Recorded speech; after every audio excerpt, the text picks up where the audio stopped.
the media room by Hector Arana, who's #1 for the second time this season, second time in the last 3 weeks, with a 684.6 at 195.42.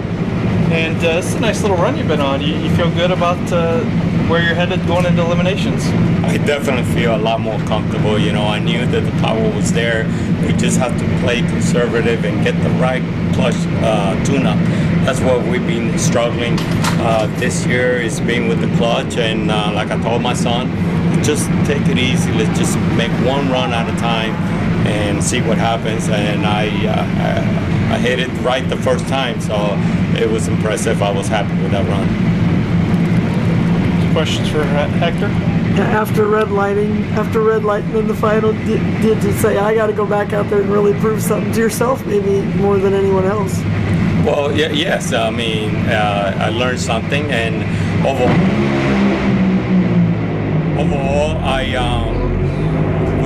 we talked with the kids. I talked with the kids, and they told me what I did. So that pointed out, which is good, because that's how you learn, is by someone telling what went wrong, so you can know what happened and therefore learn from it. So, you know, those things happen, and you gotta sometimes go for those lights. But I learned. Hopefully, I'm gonna stay calm. So is that weird learning from the kids? You're supposed to be teaching them, now they're teaching you? Well, you know, they're doing an excellent job. They obviously now they can stay focused and see where I'm making a mistake and point them out for me. That means you taught them well. If they can teach you back, right? That means they have learned well, and I'm proud of them. Really, what they done. They're always around me. They have never abandoned me, and they work hard. They stay by my side until it's over. Weekend, late nights, and every day. I can't complain. Well, you all work together too, 9 to 5. Do you guys ever get tired of each other? Well, you know, everything has its moments. You know, we butt heads, and we have. They learning so much and quick that right now they pretty much started to branch off and doing their own things, which is okay, because it allows me to now focus more in my tune-up instead of trying to oversee 3 bikes. And so that's good. I've seen the decision to make, and so far they've done a great job. So and that's tone.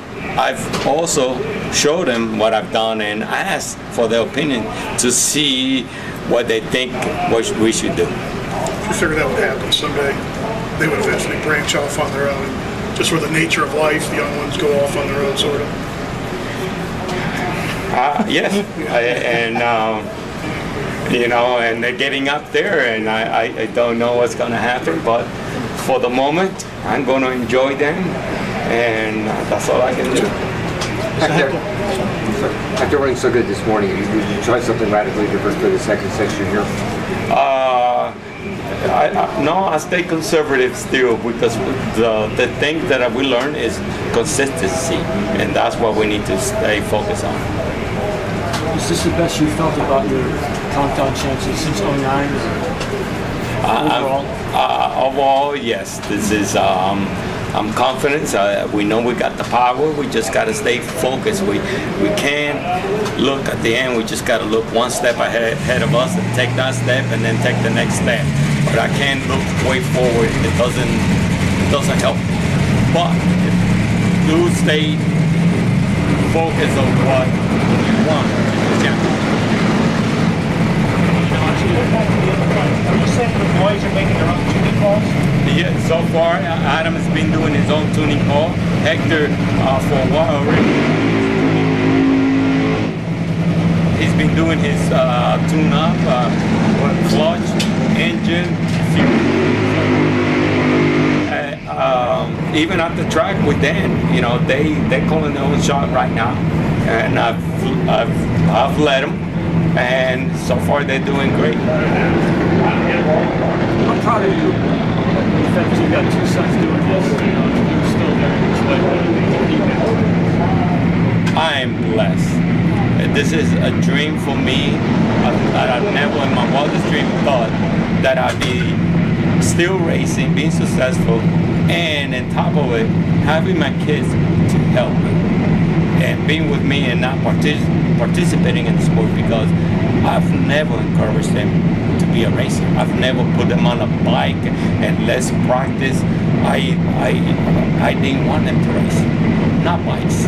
So I've never took them anywhere to go racing. I never encouraged that. So it evolved that way, and they asked me, they wanted to race. And I'll say, well, we got to teach them, because that way we know what can happen. We're going to make sure that everything is safe. And I am hard on them. They make a mistake, I get on it right away, because I don't want them to develop bad habits or oversee things. So, I do make, ride them a little bit, so they can always look at the bike carefully. Don't take things for granted, because you don't know when it can happen. And but the biggest thing for me was that I'm doing well right now, and my fear was that my kids growing with me and seeing me how hard I've worked, and when I won a race, they were there for the first time. So I feel a relief, because I want them to learn that if you want it, you can't give up, and that the hard work does pay off. It might not pay tomorrow or at the end of the day, but it does pay off. And so I done my job, and I feel comfortable with no worries that they will do great in life. You made it kind of easy for them, all the struggles you went through, kind of paved the way for them to have the success they're already at least junior anyway, right? And Adam, I mean, it's, yes, they started with the best equipment, best leathers, the best protection out there. So they have it a little bit easier. They had a coach, which I never had a coach. No one pointing out what my mistakes were. So yes, and of course, you see the results. They on top. They're doing well. But the other thing is, they also, you have to want it, and they do. They're with me every day. They work. They do want it. And it shows. They just don't show up here to race and then leave. Good deal. Thanks a lot, Hank.